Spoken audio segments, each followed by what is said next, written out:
Well, I don't see myself as a trailblazer. I didn't get there by myself.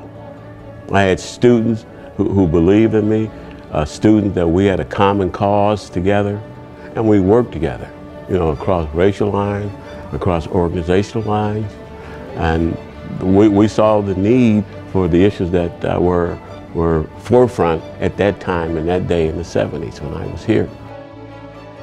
And I learned and listened, because we can always learn from anyone, regardless of their age or their background, because they had unique stories just like I did. Well, I've always, you know, I grew up in the South, and involvement was just part of my generation and my parents, that if you want to see things change, that if America was going to change, that we had to be a part of that. You know, and I'm part of the Dr. King legacy, where service to others were very important, so I've carried that on to this very day. And to come back here in 2025 and to see all the progress, and to realize the importance of a UND education.